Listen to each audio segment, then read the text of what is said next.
మనకి మనం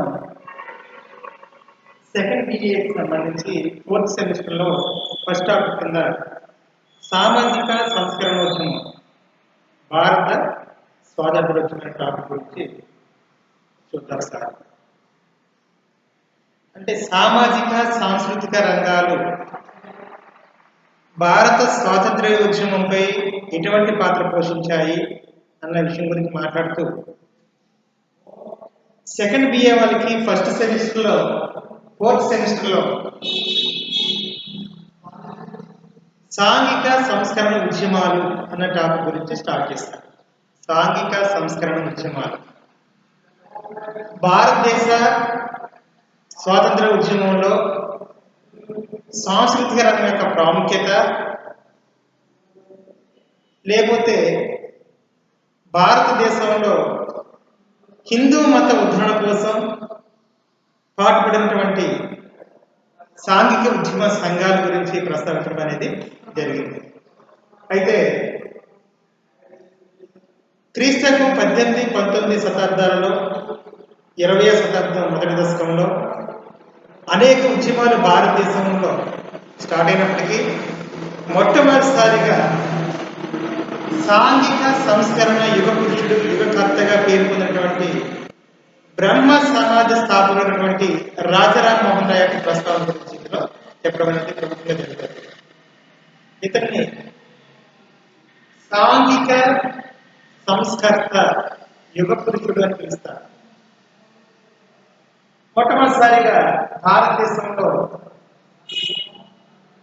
ఆంగ్ల విద్య బ్రిటిష్ వారు వచ్చిన అనంతరం ఆంగ్ల విద్య ప్రవేశపెట్టిన తరువాత ఈ ఆంగ్ల విద్య యొక్క ప్రభావం వల్ల హైందవ మతం తన మనుగడను కోల్పోతుందనే ఉద్దేశంతో తిరిగి హైందవ మతాన్ని, హిందూ మతాన్ని పునరుద్ధరించాలి, హిందూ మత యొక్క గొప్పతనాన్ని తర్వాత తరాల వారికి తెలియచేయాలి అనేటువంటి ఉద్దేశంతో మరలా హిందూ మతాన్ని, కొన్ని వందల వేల సంవత్సరాల సంస్కృతి కలిగినటువంటి హిందూ మతాన్ని తిరిగి కాపాడుకోవాలనేటువంటి ఉద్దేశంతో అనేక మంది ప్రముఖ వ్యక్తులు అనేక మతాలు స్టార్ట్ చేసి తిరిగి హిందూ మత పునరుద్ధరణ కోసం పాటుపడ్డారు.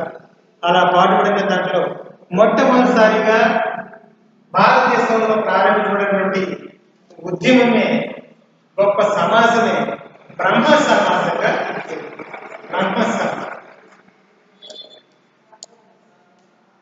ఈ బ్రహ్మ సమాజాన్ని రాజారాం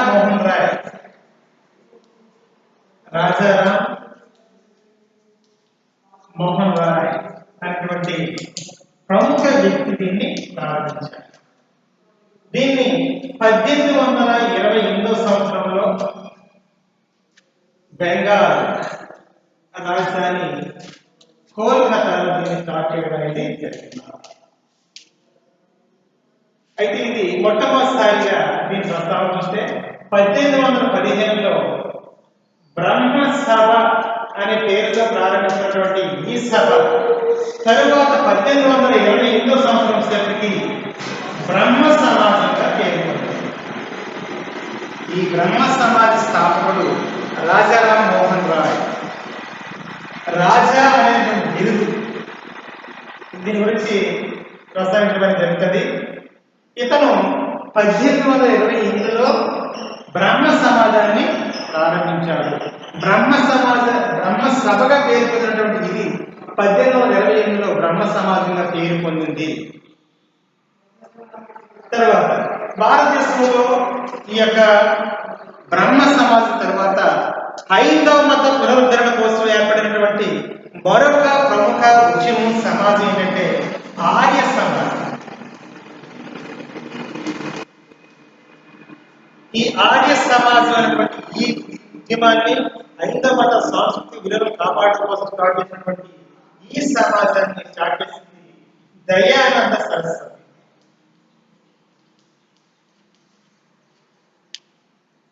ఇతను గుజరాత్ అనేటువంటి ప్రదేశంలో స్టార్ట్ చేశాడు. గుజరాత్. ఇతని అసలు పేరు మూల్చంద్.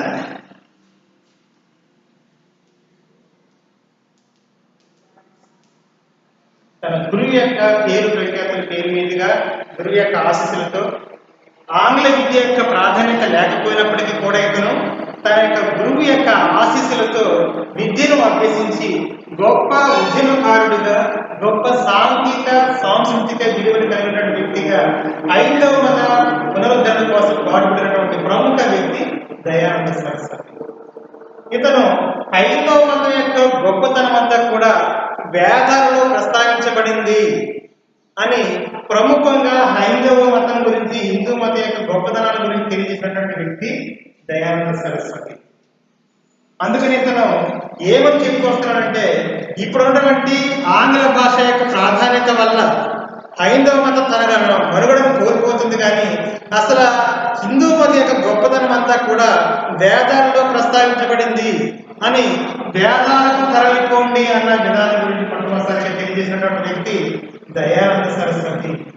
చెప్పినటువంటి కొటేషన్ ఏంటంటే, వేదాలకు తరలిపోండి, వేదాలకు తరలిపోండి.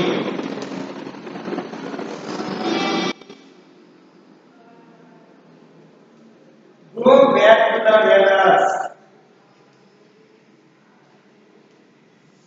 Go back to the Vedas. వేదాలను తరలిపోండి. ఒకసారి వేదాలకు వెళ్ళి చూడండి, వేదాలను తెరిపించండి.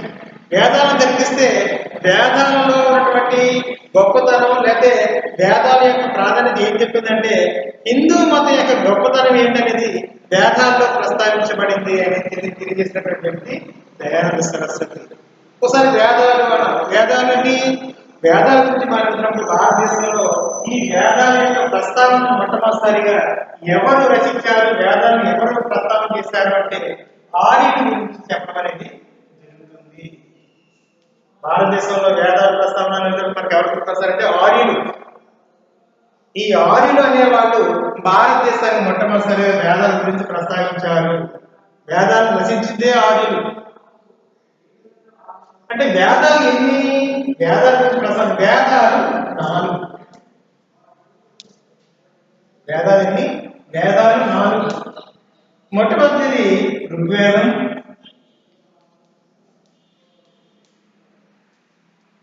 రెండవది సామవేదం, మూడవది యజుర్వేదం,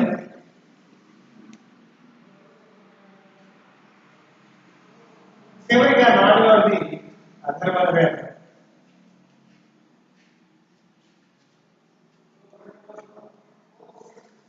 ఈ వేదాలన్నింటిలో కల్లా అత్యంత ప్రాచీనమైనటువంటి వేదం ఋగ్వేదం. ఈ ఋగ్వేదంలోని గాయత్రి యొక్క మంత్రం గురించి, లేకపోతే ఋగ్వేదం యొక్క ప్రాధాన్యతలో హైందవ మతం యొక్క గొప్పతనం గురించి పురుష సూక్తంలో ఇందులో మనకు తెలియజేయడం అనేది తెలుస్తుంది. అందుకని వేదాలు 4, అందులో ఋగ్వేదం, సామవేదం, యజుర్వేదం, అథర్వణ వేదం. ఈ వేదాల యొక్క సారాంశమే హిందూ మత యొక్క గొప్పతనం అని దయానంద సరస్వతి వేదాలను తరలిపోండి, వేదాలను ఒకసారి తిరిగించి చూడండి, ఆ వేదాల యొక్క సారాంశం ఏమని, వేదాలు ఏమని పొందపరిచారనే విషయాలన్నీ కూడా తెలియజేసినటువంటి వ్యక్తి దయానంద సరస్వతి. అందుకని go back to the Vedas, వేదాలకు తరలిపోండి. తర్వాత భారతదేశంలో హైందవ మతం యొక్క గొప్పతనం కోసం మరలా మరొక ఉద్యమంగా, మరొక సమాజంగా ఏర్పడినటువంటి హైందవ మత గొప్పతనం గురించి ఏర్పడినటువంటి మరొక ఉద్యమం ఏంటంటే దివ్య జ్ఞాన సమాజం. దివ్య జ్ఞాన సమాజం ఇది కూడా భారతదేశంలో హైందవ మత గొప్పతనంతో పాటు సామాజిక సాంస్కృతిక విలువలకి ఎక్కువ ప్రాధాన్యత ఇచ్చిన ఉద్యమం దివ్య జ్ఞాన ధర్మం. దీన్నే థియోసాఫికల్ సొసైటీ అని పిలుస్తాం. థియోసాఫికల్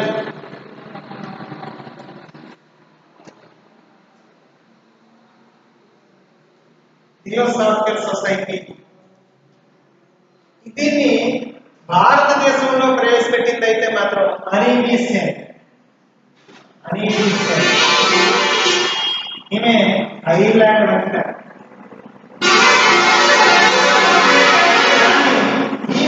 ఈ దివ్య జ్ఞాన సమాజం, ఈ థియోసాఫికల్ సొసైటీ అనేటువంటి దీన్ని స్టార్ట్ చేసిన మొట్టమొదటిసారిగా అమెరికాలో స్టార్ట్ చేశారు. Madam Blavatsky, colonel Olcott. Madam Blavatsky,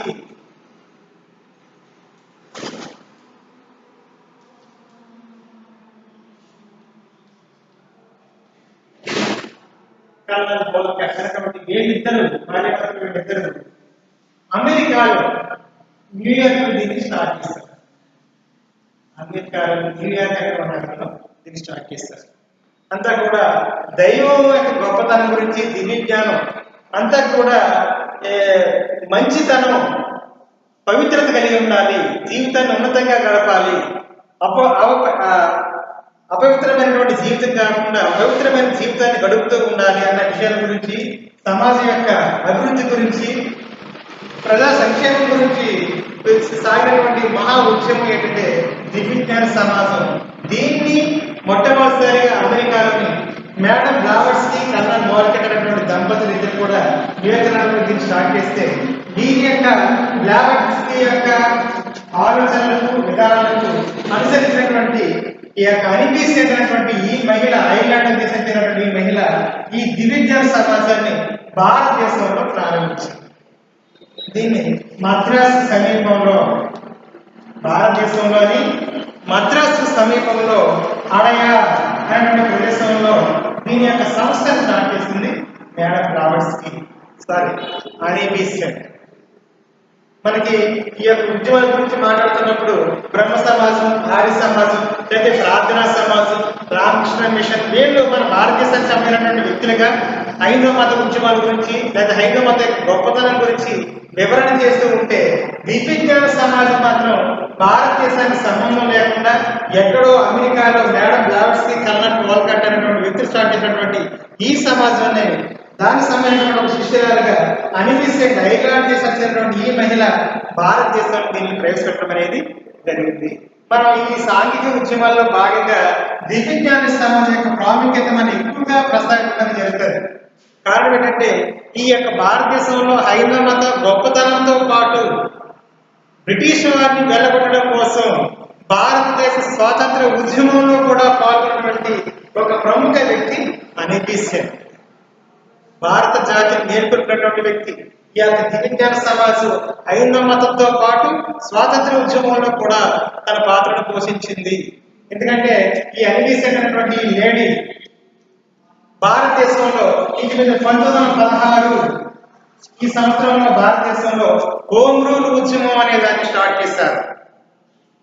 భారతదేశాన్ని అంటే మన భారతదేశాన్ని, విశాలమైనటువంటి భారతదేశాన్ని ఉత్తర దక్షిణ భారతదేశాలుగా విభజన జరిగినప్పుడు ఉత్తర భారతదేశానికి లేకపోతే మనకి దక్కన ప్రాంతంలో మహారాష్ట్ర ఏరియాలో ఈ యొక్క హోమ్ రూల్ ఉద్యమానికి తిలక్ నాయకత్వం వహిస్తే దక్షిణ భారతదేశంలో ఈ యొక్క తమిళనాడులోని మద్రాసు సమీపంలో అడయార్ దగ్గర ఈ స్టార్ట్ చేసినటువంటి ఈ దక్షిణ భారతదేశ ఉద్యమానికి నాయకత్వం వహించినటువంటి ఒక విదేశీ మహిళ ఎవరంటే అనిపిసెంట్. ఈవిడి హోమ్ రూల్ ఉద్యమాన్ని దక్షిణ భారతదేశంలో అంటే తమిళనాడు ఏరియాలో స్టార్ట్ చేస్తే మహారాష్ట్ర దక్కన ఏరియాలో ఉత్తర భారతదేశం స్టార్ట్ చేసినటువంటి వ్యక్తి ఎవరంటే తిలక్. బాలగంగాధర్ తిలక్ హోమ్ రూల్ ఉద్యమాన్ని స్టార్ట్ చేస్తే తమిళనాడులో కింది భాగంలో దక్షిణ భారతదేశంలో హోమ్ రూల్ ఉద్యమానికి నాయకత్వం వహించింది ఎవరంటే అనిపిసెంట్. హోమ్ రూల్ అంటే స్వయం పాలన, అంటే భారతదేశం ఆ దేశాన్ని మేమే పరిపాలించుకునే క్యాపబిలిటీ, క్యాలిబర్ లేకపోతే ఆ యొక్క సమర్థత మాలో ఉంది, మాకు స్వతంత్రం కావాలి, స్వతంత్ర రాజ్య పరిపాలన చేస్తామనేటువంటి హోమ్ రూల్ ఉద్యమానికి నాయకత్వం వహించినటువంటి లేడీ అనిపిసెంట్. చివరికి భారతదేశానికి మొట్టమొదటిసారిగా భారత జాతీయ కాంగ్రెస్ కి నాయకత్వం వహించిన మొట్టమొదటి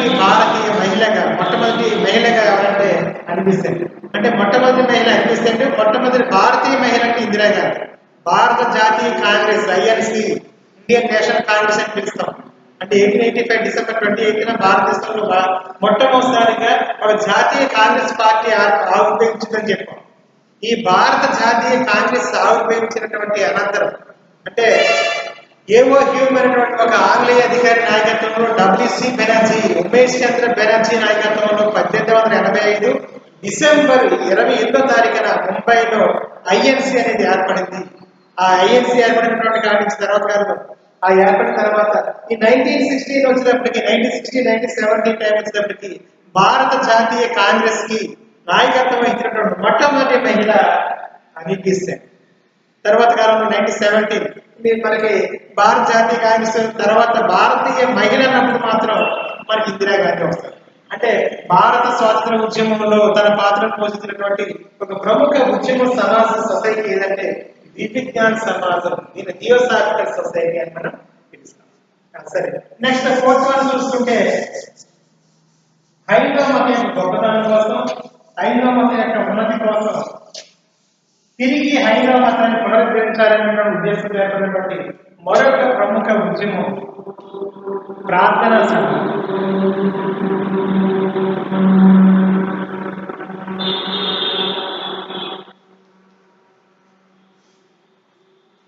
ఈ ప్రార్థనా సమాజం అన్న దాని గురించి ప్రస్తావించినప్పుడు ఈ ప్రార్థనా సమాజాన్ని ఆత్మారాం పాండురంగ అనే వ్యక్తి దీన్ని స్టార్ట్ చేస్తారు. ఇది మహారాష్ట్రలో దీనికి ప్రస్తావన.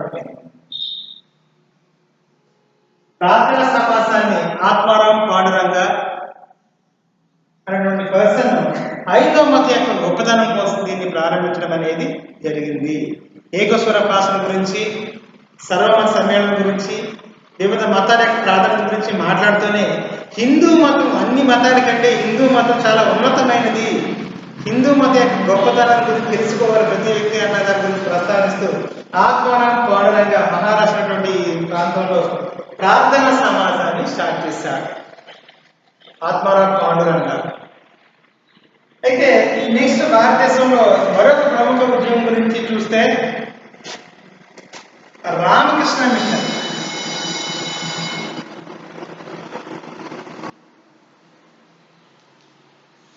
రామకృష్ణ సమాజం దీని ప్రముఖ వ్యక్తి ఎవరు అంటే అసలు ఎవరి పేరు మీద చూద్దాం. అసలు రామకృష్ణ మిషన్ ఎవరు ప్రారంభించారు అంటే వివేకానంద స్వామి అంటారు. వివేకానంద. అయితే ఈ యొక్క రామకృష్ణ తన గురువు గారు అయినటువంటి రామకృష్ణ పరమహంస, తన గురువు గారి పేరు ఎవరంటే రామకృష్ణ పరమహంస యొక్క గురువు గారి పేరు మీదుగా ఇతను మరణాంతరం తన ప్రముఖ శిష్యుడిగా ఉన్నటువంటి రామకృష్ణ ప్రముఖ శిష్యుడిగా ఉన్నటువంటి ఈ యొక్క వివేకానందుడు రామకృష్ణ పేరు మీదుగా రామకృష్ణ మిషన్ దీన్ని స్టార్ట్ చేశారు. అయితే ఇక్కడ ప్రముఖ ఉద్యోగ బ్రహ్మ సమాజం, ఆర్య సమాజం, విజ్ఞాన సమాజం, ప్రార్థనా సమాజం, రామకృష్ణ మిషన్ ఇవి ప్రముఖమైనటువంటి ఉద్యమాలుగా, సమాజాలుగా హైందవ మతం యొక్క గొప్పతనంతో పాటు భారతీయ హిందూ సంస్కృతి అనేక సంస్కృతికి ఆధారంగా హిందూ మతం యొక్క గొప్పతనం గురించి వివరించడం అనేది జరిగింది. దీని గురించి ప్రస్తావన మాట్లాడుతూ ఒకసారి మనం రామకృష్ణ మిషన్ గురించి చూస్తే మొట్టమొదటిసారిగా విదేశాలలో ఒక ప్రముఖ హైందవ వ్యక్తి విదేశాల్లో హైందవ మత యొక్క గొప్పతనం గురించి మాట్లాడుతూ వివేకానందుడు చేసినటువంటి ప్రసంగం ప్రపంచంలో ఉన్నటువంటి అనేక మంది వీక్షించడం, ఇతని యొక్క హిందూ మత యొక్క గొప్పతనం గురించి తెలుసుకోవడం అనేది జరిగింది. ఎందుకంటే చికాగో సమావేశాలు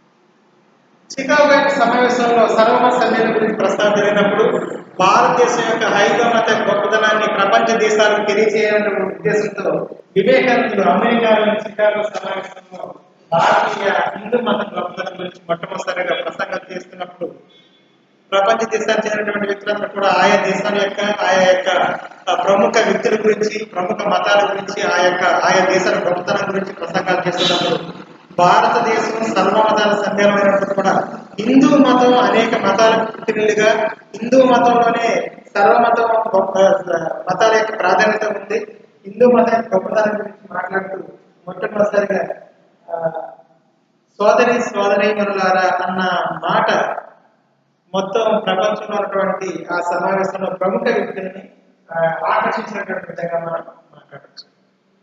సాధారణంగా ఈ దేశాల్లో బ్రదర్స్ అండ్ సిస్టర్స్ అన్న పదాన్ని జెంట్లీమెన్ అన్న పదాన్ని వాడతారు. కానీ ఇక్కడ మాత్రం సోదరి మనులారా అన్న ప్రధాలతో ప్రసంగాన్ని ప్రారంభించి హైందవ మత యొక్క గొప్పతనం గురించి ప్రపంచ తన యొక్క సందేశం ద్వారా తెలియజేసినటువంటి ప్రముఖ వ్యక్తి వివేకానందుడు.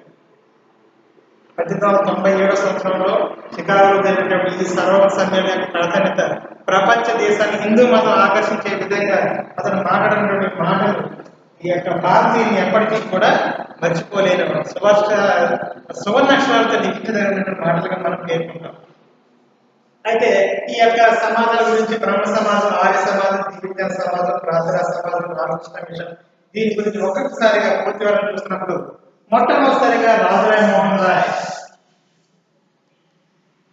బ్రహ్మ సమాజం భారతదేశానికి హిందూ మతానికి యుగ పురుషుడిగా పేరు పొందినటువంటి వ్యక్తి రాజరాయ్ మోహన్ రాయ్. ఈ రాజరాయ్ మోహన్ రాయ్ ఈ పర్సన్ కలకత్తా బెంగాల్లోని కలకత్తా ప్రాంతంలో రాధానగర్ అనే ప్రాంతంలో జన్మించారు.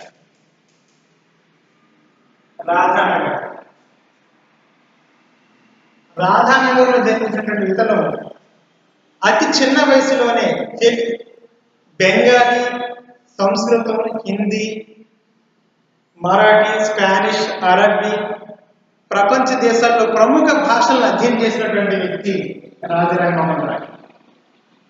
చిన్నతనంలోనే తల్లిదండ్రులు కోల్పోయి తన అన్న యొక్క ప్రోత్సాహంతో విద్యను అభ్యసించి అతి తక్కువ కాలంలోనే హిందూ మతం యొక్క గొప్పతనంతో పాటు ప్రపంచ దేశాల్లో ఆనాటి ఆంగ్ల భాష యొక్క ప్రాముఖ్యతను గమనించినటువంటి ఈ పర్సన్ అనేక దేశ అభివృద్ధి కోసం అనేక మూలాలుగా విభజన జరిగినటువంటి ఇంగ్లీష్ భాష ఉన్నటువంటి సాహిత్యాన్ని, ఇంగ్లీష్ భాష ఉన్నటువంటి ఔన్నత్యాన్ని, ఇంగ్లీష్ భాష యొక్క గొప్పతనాన్ని ప్రపంచ దేశాలు అధ్యయనం చేయాలి అనే విషయం గురించి తన యొక్క హిందూ మతం, తన యొక్క మాతృభాషతో పాటు ఆంగ్ల భాష యొక్క ప్రాధాన్యతను గుర్తించినటువంటి వ్యక్తి రాజరాయ్ మోహన్ రాయ్.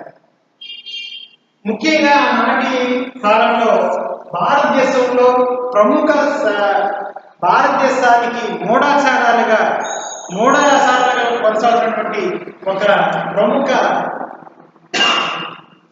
సంఘటన ఏంటిదంటే సతీ సహగమనం.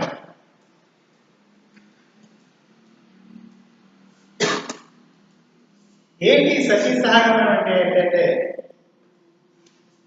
భారతదేశంలో ఆ ప్రముఖ ఆ కాలంలో భర్త చనిపోయిన తర్వాత భార్యను అదే చితి మండలో దూకి ఆత్మహత్య చేసే సందర్భాన్ని సతీ సహగమనం అని పిలుస్తాం. భర్త చనిపోయిన తర్వాత భార్యను అదే చితి మండలో వేసి దహనం చేయడం, కాల్చేయడం, దాన్ని సతీ సహగమనం.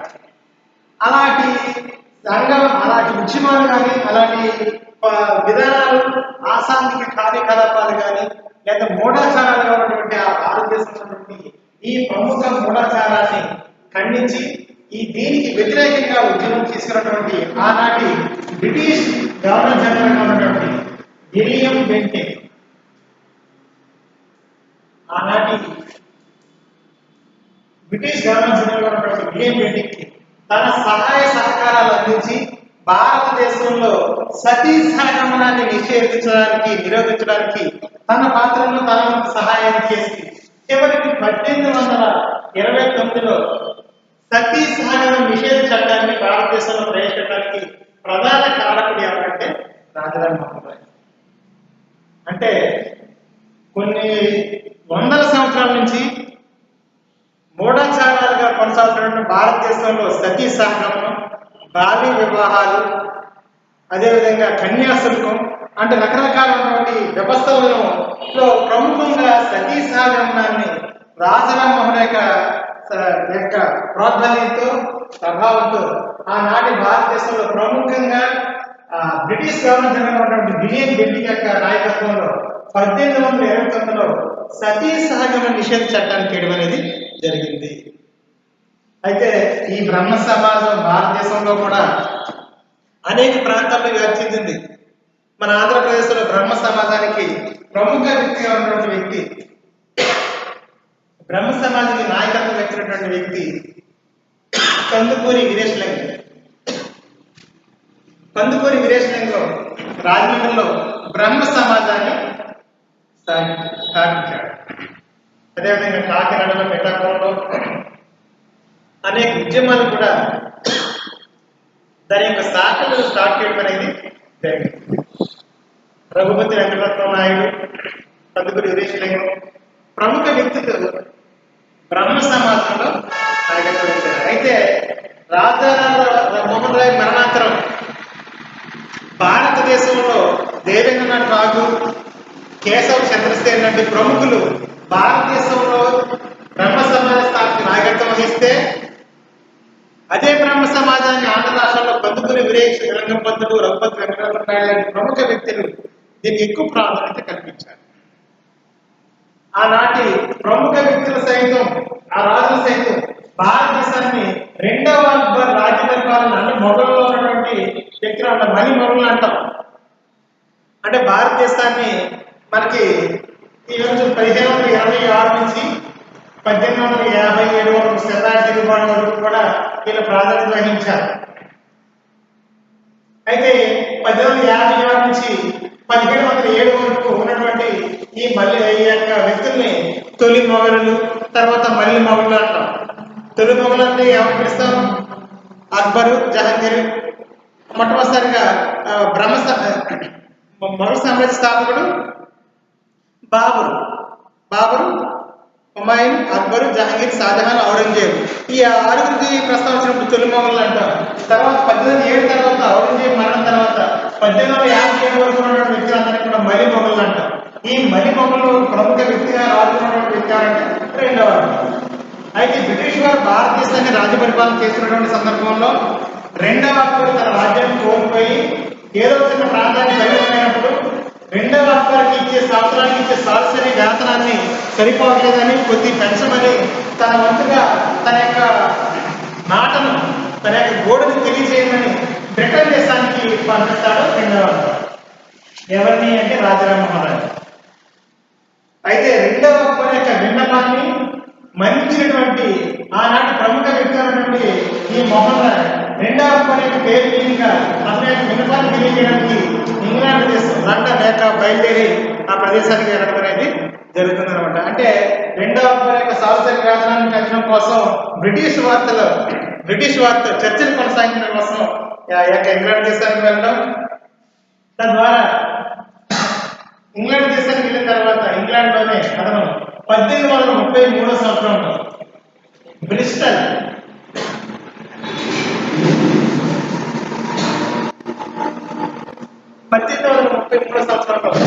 నగరంలో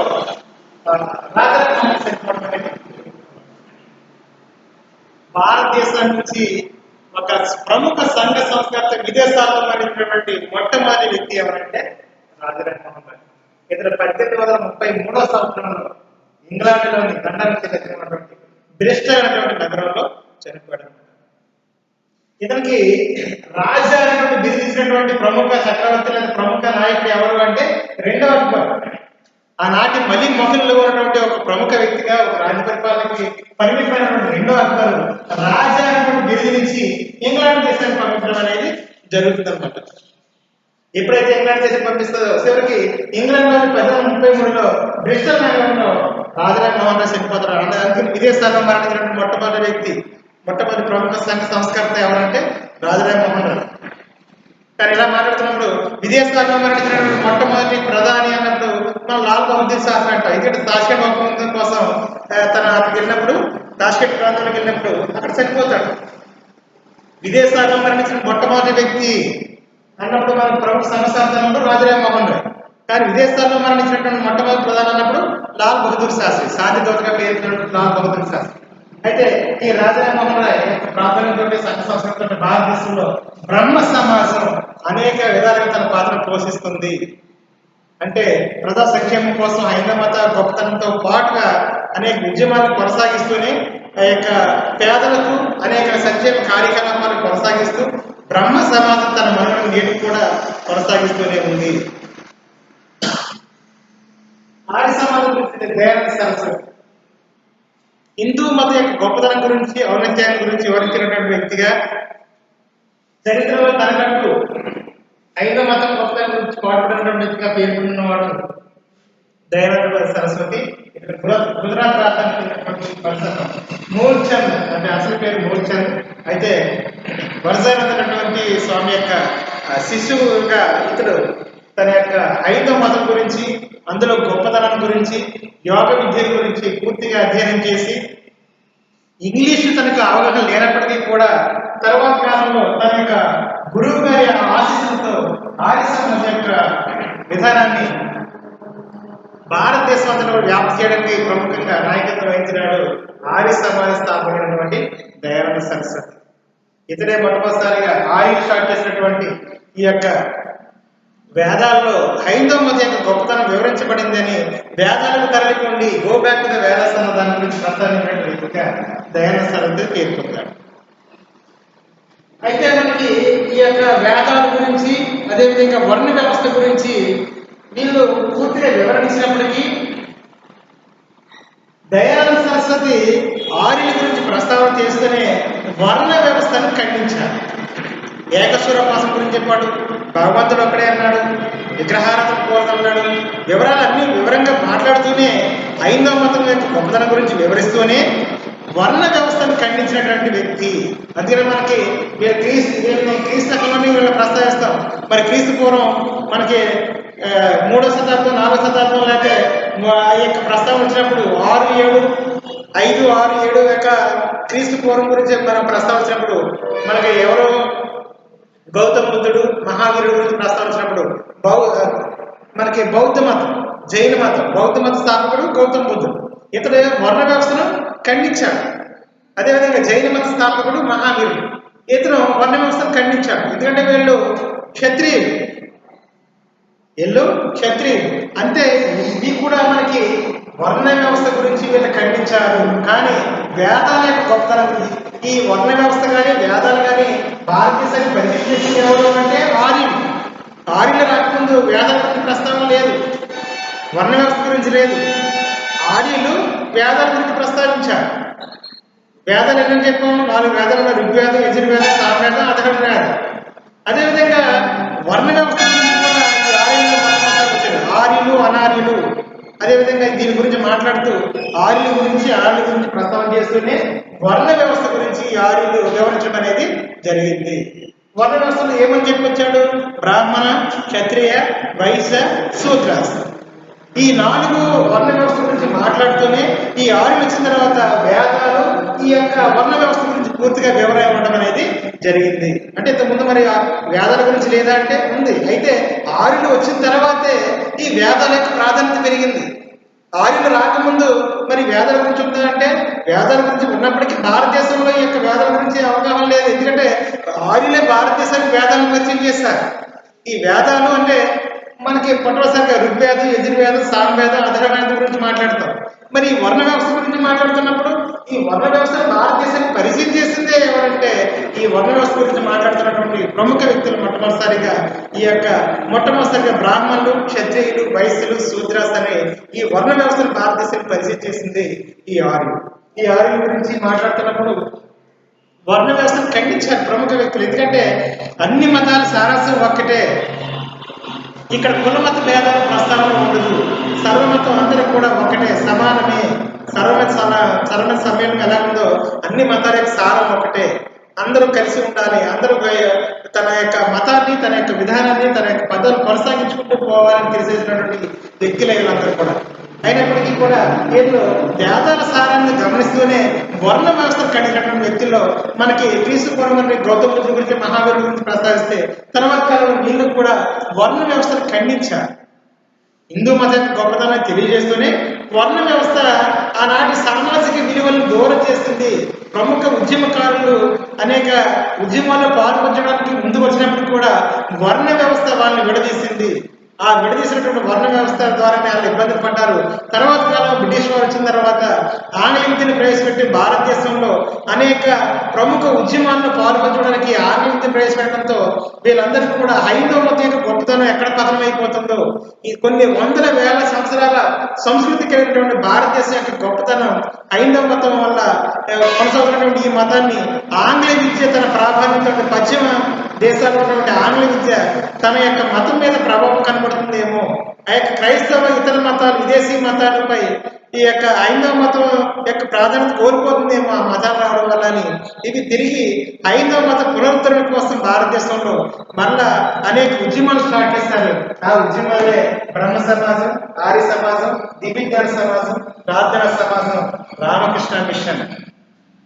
ఈ ఉద్యమాలన్నీ కూడా తిరిగి మళ్ళీ భారతదేశంలో రావడం, భారతదేశంలో యొక్క ప్రముఖ ఉద్యమకారులందరూ కూడా హైందవ మత గొప్పతనాన్ని తిరిగి పునరుద్ధరించడానికి తన వంతు పాత్రను పోషించడం, తరువాత కాలంలో నెమ్మదిగా ఈ ఉద్యమాలే తర్వాత భారత స్వాతంత్ర్యంలో ఉద్యమంలో ప్రధాన పాత్ర పోషించి చివరికి భారతదేశంలో బ్రిటిష్ వారిని వెళ్ళగొట్టడానికి, భారతదేశంలో ఉన్నటువంటి యూనిటీని యొక్క ప్రపంచ దేశాలకు భారతదేశ యొక్క గొప్పతనం తెలియజేయడానికి హైందవ మతంతో పాటు ఈ యొక్క ఉద్యమానికి ప్రాధాన్యత ఇచ్చినటువంటి వ్యక్తుల గురించి ప్రస్తావన కూడా మనం చూడడం అనేది జరుగుతుంది. అంటే ఇందులో ప్రముఖంగా ఈ యొక్క ఉద్యమాలు సాంఘిక ఉద్యమాలుగా, ఈ యొక్క మత ఉద్యమాలుగా ప్రస్తావన చేస్తే వాళ్ళ గురించి మాట్లాడుతూనే దివ్యజ్ఞాన సమాజంగా పేరు పొందుతున్నటువంటి అనికేసినటువంటి ఐర్లాండ్ వనిత భారతదేశంలో 24-27 సంవత్సరాల ప్రాయంలో భారతదేశానికి రావడం, హైందవ మత యొక్క గొప్పతనంతో పాటు భారత స్వాతంత్ర ఉద్యమంలో ప్రముఖ పాత్ర పోషించినటువంటి వ్యక్తిగా అనిబిసెంట్ గురించి మనం చూస్తాం. ఇప్పుడు 1960-70 టైంలో భారతదేశంలో హోమ్ రూల్ ఉద్యమానికి ప్రాధాన్యత ఇచ్చింది. హోమ్ రూల్ అంటే స్వయం పాలన, తనంతట తానే భారతదేశాన్ని పరిపాలన చేసుకుంటాం, ఇతరుల యొక్క ప్రస్తావన మాకు అవసరం లేదని తెలియజేసినటువంటి వ్యక్తి అనిబిసెంట్. అలాంటి ఈ అనిబిసెంట్ స్టార్ట్ అయినటువంటి ఈ యొక్క దివ్యజ్ఞాన సమాజం ప్రపంచంలో మొట్టమొదటిసారి ఎవరు స్టార్ట్ చేశారంటే ఇక్కడ మనకి మేడం బ్లావెట్స్కీ, కల్లార్ మార్కెట్ అనేటువంటి దంపతులు న్యూయార్క్ నగరంలో దీన్ని స్టార్ట్ చేస్తే ఇవరకు భారతదేశంలో అనిబిసెంట్ అనేటువంటి ఈ ఐలాండ్ వద్ద దీన్ని స్టార్ట్ చేయడం భారతదేశంలో జరిగింది. ఈ ప్రార్థన సమాజ ఆహ్వాన పోరాటంగా అనేటువంటి ఈ పర్సన్ మహారాష్ట్రలో హైందవ మత యొక్క గొప్పతనం గురించి స్టార్ట్ చేశాడు. ఈ మతం కూడా అనేక శాఖలుగా కొనసాగుతూనే ఉంది. మనకి ఆర్య సమాజ శాఖకు సంబంధించి మనకి రాజమండ్రి సమీపంలో రాజమండ్రిలోనే మనకి ఈ నతగల సెంటర్ అంటే మరి మీకు ఐడియా తెలియదు కానీ ఈ ఏరియాలో మనకి ప్రార్థన సమాజం అనేటువంటి శాఖలో ఒక శాఖ ఉంది. ఈ యొక్క ఈ హాస్పిటల్ మిషనరీస్ చారిటీ సంస్థ ద్వారా పేదలకు ఉచితంగానే మందులు ఇవ్వడం, అదేవిధంగా సిజేరియన్స్ సంబంధించి హాస్పిటల్ డాక్టర్స్ పర్ డే ఇక్కడ రావడం, ఈ యొక్క సమాజం నేటికి కూడా అనేక పేదలకు సహాయం చేస్తుంది ఈ ఆర్య సమాజం. అదేవిధంగా రామకృష్ణ మిషన్ అనేటువంటి ఈ సంస్థ కూడా భారతదేశంలో రాజమండ్రిలో కూడా తన యొక్క శాఖగా ఉంటూ పేదలకు అనేక విధంగా సహాయపడినటువంటి ప్రముఖ సంస్థగా సమాజంగా మిషన్ కొనసాగుతుంది రామకృష్ణ మిషన్. ఈ రామకృష్ణ మిషన్ స్టార్ట్ చేసింది మనకి రామకృష్ణ పరమహంస అనేటువంటి తన గురువు పేరు మీదుగా వివేకానందుడు రామకృష్ణ మిషన్ ని స్టార్ట్ చేశారు. ప్రపంచ దేశాల్లో హైందవ మత గొప్పతనాన్ని ప్రపంచానికి చాటినటువంటి మొట్టమొదటి వ్యక్తిగా మన వివేకానంద చికాగో సమావేశంలో ప్రస్తావించడమైనది. అందరూ కూడా సమావేశంగా వచ్చినటువంటి వ్యక్తులు కూడా లేడీస్ అండ్ జెంటిల్మెన్ అనే ప్రస్తావన తీసుకొస్తే వాళ్ళందరూ కూడా ఎత్తి నేచురల్ గా ఉన్నటువంటి పదాన్ని కాదు, ప్రముఖ వ్యక్తులు ప్రముఖ లేడీస్ అండ్ జెంటిల్మెన్ అనే పదం కాకుండా my dear brothers and sisters, నా ప్రియ సోదరిమణులారా అన్న పదంతో తన వైపు ప్రముఖ వ్యక్తుల యొక్క మనసులను యొక్క ఏకాగ్రతతో తన వైపు మళ్లించుకొని హిందూ మత యొక్క గొప్పతనాన్ని వాళ్ళకి వివరణ చేసి ప్రపంచ దేశాలకు హైందవ మత యొక్క గొప్పతనాన్ని వివరించినటువంటి ప్రముఖ వ్యక్తి వివేకానందుడు.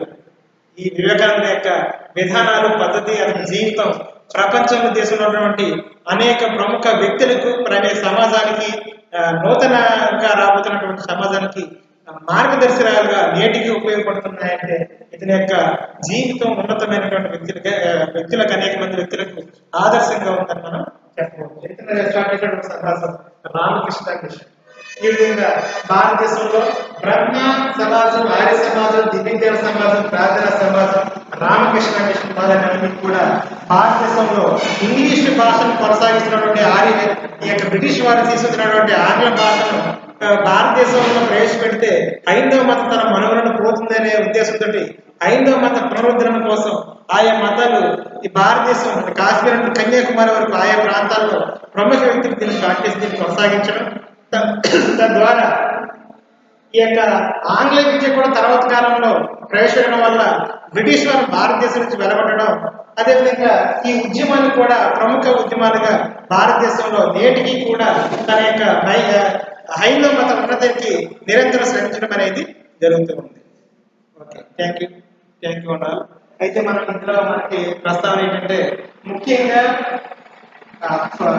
ఫోర్త్ సెమిస్టర్ సంబంధించి సెకండ్ ఇయర్ వాళ్ళు ఫస్ట్ టాపిక్ ఏంటంటే మనకి సాంఘిక సంస్కరణ ఉద్యమాలు అన్న దాని గురించి ప్రస్తావించబడింది. సాంఘిక సంస్కరణ ఉద్యమాలు అంటే మనకి ఈ టాపిక్ ఏంటంటే మొట్టమొదటిసారిగా సామాజిక సంస్కరణ ఉద్యమం, భారత స్వాతంత్రోద్యమం. ఈ యొక్క టైటిల్లో మనకి ఫోర్త్ సెమిస్టర్ లో ఫస్ట్ టాపిక్ కింద మనకి భారత స్వాతంత్ర ఉద్యమంలో లేకపోతే సాంఘిక సంస్కరణ ఉద్యమాల యొక్క ప్రముఖ పాత్ర గురించి ప్రస్తావించడం అనేది జరుగుతుంది. అయితే మనకి ఈ యొక్క టాపిక్ లో మొట్టమొదటిసారిగా భారతదేశ హైందవ మతానికి ప్రముఖ వ్యక్తిగా యుగ పురుషుడిగా హైందవ మతానికి ప్రముఖ వ్యక్తిగా రాజారామోహన్ యొక్క నిధనాన్ని తెలియజేయండి, అతను ప్రవేశపెట్టిన సంస్థను తెలియజేయండి, లేకపోతే ఆర్య సమాజ దయానంద సరస్వతి గొప్పతనం గురించి కానీ, లేకపోతే అనిపిస్తే అంటే భారతీయ మహిళగా హోంగుడు ఉద్యోగంలో తను నిర్వహించినటువంటి పాత్ర గురించి కానీ, లేకపోతే ప్రార్థనా సమాజం భారతదేశంలో ఏ విధంగా తన మరణం కొనసాగించిందని కానీ, లేకపోతే రామకృష్ణ మిషన్ కానీ వివేకానందుడి యొక్క బోధనలు కానీ భారతదేశంలో ఏ విధంగా అనేక మందికి ఆదర్శంగా నిలిచినాయి అన్న దాని గురించి అడిగే అవకాశం ఉంటుంది. కాబట్టి మొట్టమొదటిగా వీళ్ళ యొక్క మతాలు దీని గురించి ప్రస్తావించడం జరిగింది. నెక్స్ట్ రాజమోహన్ రాయ్ యొక్క ఏ విధంగా తన బాల్యం గడిచింది, ఎక్కడ జన్మించాడు, ఆ జన్మించినటువంటి కాలం నుంచి తన యొక్క ఉద్యమాలు ఏ విధంగా కొనసాగింది, బ్రహ్మ సమాజానికి కారకుడయ్యాడు అనేది ఒక్కొక్క సమాజం గురించి నెక్స్ట్ 1 by 1 క్లాస్ లో పూర్తి వివరణ చేయడం అనేది జరుగుతుంది. Okay, thank you.